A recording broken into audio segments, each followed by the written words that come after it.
আসসালামু আলাইকুম। আমার প্রিয় ছোট্ট সোনামণিরা, কেমন আছো তোমরা? আশা করছি তোমরা সবাই অনেক ভালো আছো, সুস্থ আছো। Shimul memorial north south school and কলেজের পক্ষ থেকে অনলাইন ক্লাসে প্রথম শ্রেণীর সকল শিক্ষার্থীকে স্বাগত। উপস্থাপনায় আমি মুস্তারি পারভিন, সহকারী শিক্ষক, Shimul memorial north south school and college. আমরা তোমাদেরকে ক্লাস শুরুর আগে কি বলি বারবার, যে আমরা এখন একটা সংকট মুহূর্ত পার করছি। এই সময় আমরা সাবধানে থাকবো, বেশি বেশি করে পুষ্টিকর খাবার খাবো, ভিটামিন সি জাতীয় খাবার খাবো এবং আমরা হ্যান্ড ওয়াশ করবো, হ্যান্ড স্যানিটাইজার ইউজ করব। কারণ আমরা যদি এই সময় সাবধানে না থাকি তাহলে এই ভাইরাসটা থেকে আমরা একটু হলেও মুক্ত পাবো, তাই না? কারণ আমরা এই সময় সবাই সবার নিজেকে নিয়ে ভাববো, পরিবারকে নিয়ে ভাববো এবং বাবা মার কথা শুনবো। তারপর আমরা স্কুল বন্ধ, বাসায় আছি, আমরা বাসায় থেকে কি করব? ছোট ছোট কাজগুলো করব, আম্মুর কথা শুনবো, বাসায় খেলাধুলা করব, তার মাঝে একটু হলেও পড়াশোনা করব। কিন্তু আমরা ভুলে যাব না যে পড়াশোনাটা করতে হবে। তাহলে আমি এখন চলে যাই ক্লাসে। আজকে তোমাদের দেখো ক্লাস কি আছে? কবিতা, ছুটি কবিতা, পাঠ 54 শেষ অংশ। পাঠ 54 শেষ অংশ। তাহলে আমরা তো কবিতা পড়বো, তার আগে একটা ছোট্ট আবৃত্তি করে নিই। আমরা তো ক্লাস যখন করতাম, স্কুলে এসে আমরা নাচ করতাম, গান করতাম, কবিতা আবৃত্তি করতাম, কত কি করতাম। কিন্তু এখন তো আমরা বাসায় আছি, তাই না? তারপরেও আমরা মিসের সঙ্গে সুন্দর করে একটা কবিতা আবৃত্তি করবো। তোমরা রেডি? ওকে, তাহলে আমরা চলে যাই একটা কবিতা আবৃত্তির জন্য। কি কবিতা করব? ভোর হলো, লিখেছে কাজী নজরুল ইসলাম। তাহলে আমরা একটু অভিনয় করে পড়বো, ঠিক আছে? দেখো, ভোর হলো দৌড় খোলো, খুকুমনি ওঠোরে, ওই ডাকে জুড়ি শাখে, ফুল খুকি ছোট রে, খুলি হাল তুলি পাল, ওই তরি চললো, এইবার এইবার খুকু চোখ খুললো, আল সে নয় সে ওঠে রোজ সকালে, রোজ তাই চাঁদা ভাই টিপ দেয় কপালে। সুন্দর করে আমরা আবৃত্তি করব, তাই না? এবার আমি তাহলে চলে যাই পড়ায়। দেখো আমাদের কবিতাটা দেওয়া আছে, ছুটি কবিতা। কে লিখেছে? রবীন্দ্রনাথ ঠাকুর। আমরা প্রথম অংশ পড়েছিলাম ছুটি কবিতাটা, এবার আমরা একবার পড়ে নিব যেন আমরা বারবার পড়ে মুখস্থ হয়ে যায়। দেখো এখানে লেখা আছে ছুটি, লিখেছেন রবীন্দ্রনাথ ঠাকুর। মেঘের কোলে রোদ হেসেছে, বাদল গেছে টুটি, কমা। আমরা অবশ্যই এই চিহ্নগুলো দিতে ভুলবো না। আজ আমাদের ছুটি, কমা, ও ভাই, কমা, আজ আমাদের ছুটি। তারপরে কি আছে? দাড়ি। এরপরে দেখো আছে কি করি আজ ভেবে না পাই, কমা, পথ হারিয়ে কোন বনে যাই, কমা, কোন মাঠে যে ছুটে বেড়ায় সকল ছেলে জুটি, দাড়ি। আজ আমাদের ছুটি, ও ভাই, কমা আছে, দেখো ছুটির পরে কমা, ও ভাইয়ের পরে কমা, আজ আমাদের ছুটি, দাঁড়ি। এরপরে আমরা নেক্সট প্রশ্নে যাব।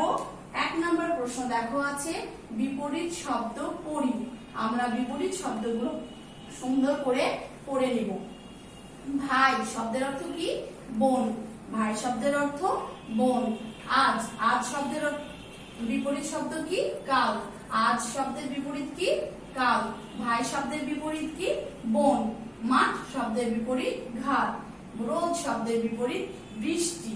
বৃষ্টি বানানটা আমরা একটা পড়ি বয়রিকার মূর্ধন্য শয়ে টয়ে যুক্ত রস্বীকার, বৃষ্টি। তাহলে রোদ শব্দের বিপরীত বৃষ্টি। এই 4টা বিপরীত শব্দ আমরা সুন্দর করে পড়বো।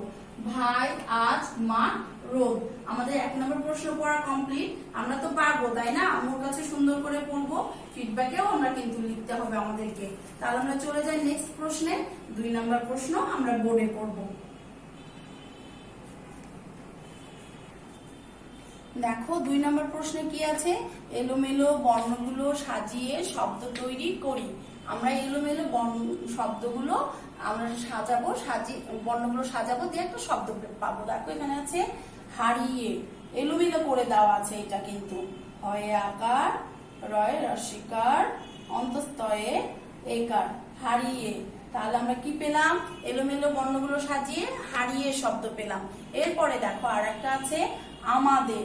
কি আছে? এলোমেলো বর্ণগুলো আমাদের, সরিয়া ময়াকার দয় একার র, আমাদের। তাহলে আমরা কি পেলাম? একটা শব্দ আমাদের। এরপরে আরেকটা শব্দ আছে, দেখো এলোমেলো করে সাজিয়ে, সকল, দন্ত স ক ল, সকল। তাহলে আমরা এলোমেলো বর্ণগুলো সাজিয়ে কি শব্দ পেলাম? হারিয়ে, আমাদের, সকল। এই শব্দগুলো আমরা সুন্দর করে পড়বো। এরপরে আমরা যাব 3 নম্বর প্রশ্নে। দেখো 3 নম্বর প্রশ্নে কি আছে? বাক্য গঠন করি। আমরা বারবারই বলছি, বাক্য গঠনের সময় তোমাদের যেটা সঠিক মনে হবে, সুবিধা মনে হবে, সেই বাক্যটা আমরা লিখবো। তবে সঠিক বাক্য লিখবো। পথ, দেখো লোকটি, পথ দিয়ে আমরা একটা বাক্য লিখবো। লোকটি পথ হারিয়ে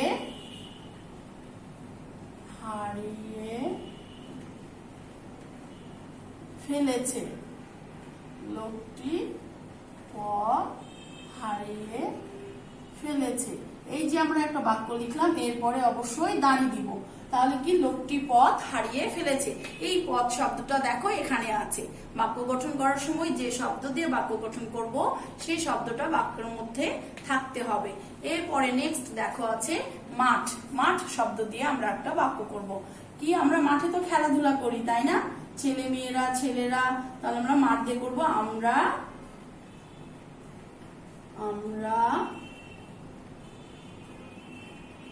মাঠে খেলাধুলা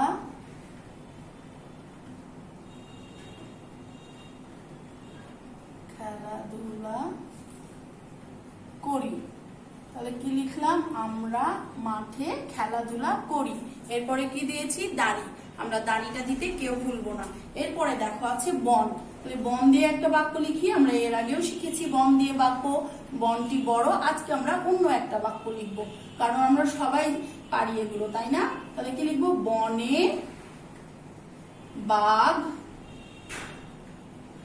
থাকে। বনে আরো অনেক পশু থাকে। বাঘ থাকে, হরিণ থাকে, বনে তো সব পশু পাখিরাই থাকে। তাহলে আমরা বন দিয়ে লিখতে পারি, বনে বাঘ থাকে। আমরা পারবো না? পথ, মাঠ, বন।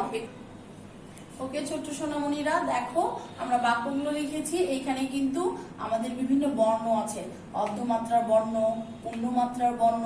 তাহলে আমরা সেই বর্ণগুলো কিন্তু খেয়াল করে বাক্য লিখবো। এখানে দেখো লোকটি পথ হারিয়ে ফেলেছে, এখানে সব পূর্ণমাত্রার বর্ণ। তাহলে আমরা কোনটি খেয়াল রাখবো? মাত্রাগুলো খেয়াল রাখবো। এরপরে দেখা যাচ্ছে আমরা মাঠে খেলাধুলা করি। এখানে দেখো অর্ধমাত্রার বর্ণ আছে খ, তাহলে আমরা এটাও খেয়াল রেখে লিখবো। ধ, এই বর্ণগুলো এবং পূর্ণমাত্রা বর্ণগুলো খেয়াল রাখবো। এরপরে আছে বনে বাঘ থাকে, এখানেও থ কিন্তু অর্ধমাত্রার বর্ণ। তাহলে আমরা কি অর্ধমাত্রা, পূর্ণমাত্রা এগুলো খেয়াল করে একটা বাক্য তৈরি করব। নেক্সট প্রশ্নে আমরা চলে যাই। 4 নম্বরে দেখো কি লেখা আছে? সঠিক উত্তরে টিক চিহ্ন দিই। আমরা সব প্রশ্নগুলো পড়ে যেটা সঠিক সেটার উপরে ছোট্ট করে টিক চিহ্ন দিয়ে দেব। কয়ে কি আছে? সকলে একত্রিত হয়ে কি করবে? সকলে একত্রিত হয়ে ছুটে বেড়াবে, ঘুরে বেড়াবে, না খেলে বেড়াবে? সকলে একত্রিত হয়ে ছুটে বেড়াবে। আমরা তাহলে এর উপরে সুন্দর করে একটা টিক চিহ্ন দিব। এরপরে ক্ষয়ে দেখো আছে তারা পথ হারিয়ে কোথায় যায়? তারা পথ হারিয়ে কোথায় যায়? আমরা তো কবিতায় পড়েছি, বাজারে, বাগানে, না বনে? বনে যায়। তাহলে আমরা এই বনের উত্তরের উপরে সুন্দর করে টিক চিহ্ন দেব। এরপরে দেখা হচ্ছে কারা মাঠে একত্রিত হবে। গ নাম্বার আছে কারা মাঠে একত্রিত হবে? সকল ছেলে মেয়ে, সকল ছেলে, না সকল ছেলে মেয়ে? কে একত্রিত হবে? সকল ছেলে। তাহলে আমরা সকল ছেলের উপরে টিক চিহ্ন দিব। আমাদের তাহলে বোর্ডে সব প্রশ্নের অ্যান্সার কমপ্লিট। এবার আমরা স্লাইডে ফিরে যাই। ওকে ছোট সোনামণিরা, আমরা নেক্সট প্রশ্নে এসেছি। দেখো 5 নম্বরে কি দেওয়া আছে? নিচের প্রশ্নগুলোর উত্তর পড়ি। তাহলে কয়ে কি দেওয়া আছে? সকল ছেলে কোথায় একত্রিত হবে? সকল ছেলে মাঠে একত্রিত হবে। সকল ছেলে কোথায় একত্রিত হবে? সকল ছেলে মাঠে একত্রিত হবে। এরপরে ক্ষয়ে দেখো আছে তারা পথ হারিয়ে কোথায় যায়? তারা পথ হারিয়ে বনে যায়। তারা পথ হারিয়ে কোথায় যায়? তারা পথ হারিয়ে বনে যায়। এরপরে আছে মাঠে একত্রিত হয়ে সকলে কি করবে। গ নাম্বার প্রশ্ন, মাঠে একত্রিত হয়ে সকলে কি করবে। মাঠে একত্রিত হয়ে সকলে ছুটে বেড়াবে। মাঠে একত্রিত হয়ে সকলে ছুটে বেড়াবে। তাহলে আমরা তিনটা কোশ্চেন অ্যান্সার করেছি, আমরা অবশ্যই পারবো, বারবার বাসায় প্র্যাকটিস করব, আর আমরা যে শীটগুলো দিয়েছি সেগুলো বারবার আমরা পড়বো। এরপর দেখো মৌখিক আছে, মৌখিকে কি দেওয়া আছে, পথ, ক নাম্বারে আছে পথ শব্দটি দিয়ে একটি বাক্য বলুন। পথ শব্দটি দিয়ে আমরা এর আগেও পড়লাম বাক্য গঠন, আমরা সেটাই পড়বো। লোকটি পথ হারিয়ে ফেলেছে। লোকটি পথ হারিয়ে ফেলেছে। এরপরে দেখো আছে ভাই, ভাই শব্দটির বিপরীত শব্দ কি। ভাই শব্দটির বিপরীত শব্দ বোন। ভাই শব্দটির বিপরীত শব্দ বোন। গ নাম্বারে আছে কারা মাঠে একত্রিত হবে। সকল ছেলে। কারা মাঠে একত্রিত হবে, সকল ছেলে। তারা পথ হারিয়ে কোথায় যায়। তারা পথ হারিয়ে বনে যায়। তারা পথ হারিয়ে কোথায় যায়, তারা পথ হারিয়ে বনে যায়। এরপর দেখো আগামী দিন এই শীট থেকে ফিডব্যাক হবে। তাহলে আমরা সকল শীটগুলো সুন্দর করে পড়বো, যে ক্লাসে মিস তোমাদেরকে করিয়েছি সেগুলো অনেক সুন্দর করে পড়বা। ফিডব্যাকে যেন সুন্দর করে আম্মুর কাছে লিখতে পারো। আমি তাহলে তোমাদেরকে আরেকটু ছোট্ট কিছু বলে ক্লাসটা শেষ করে দেব। আগামী ক্লাসে অবশ্যই তোমাদের সঙ্গে আবার দেখা হবে। তাহলে কি বলছি, আমরা বারবার বলছি তোমাদেরকে যে এখন একটা করোনা ভাইরাস আমাদেরকে আঁকড়িয়ে ধরে আছে, তাই না। সেগুলো থেকে একটু নিরাপদে থাকার জন্য আমরা সবাই সাবধানে থাকবো, বারবার পুষ্টিকর খাবার খাবো, হাত ধোবো, হ্যান্ড স্যানিটাইজার করবো, বাইরের জিনিসকে অ্যাভয়েড করবো এবং বাইরে যাওয়া থেকে আমরা বিরত থাকবো। খুব প্রয়োজন হলে আমরা বাইরে যাব, তাহলে আমরা বাসাতেই থাকবো, অনেক ভালো থাকবো, সাবধানে থাকবো। সবাই সুস্থ থেকো, ভালো থেকো। আসসালামু আলাইকুম। নেক্সট ক্লাসে আবার দেখা হবে। ধন্যবাদ।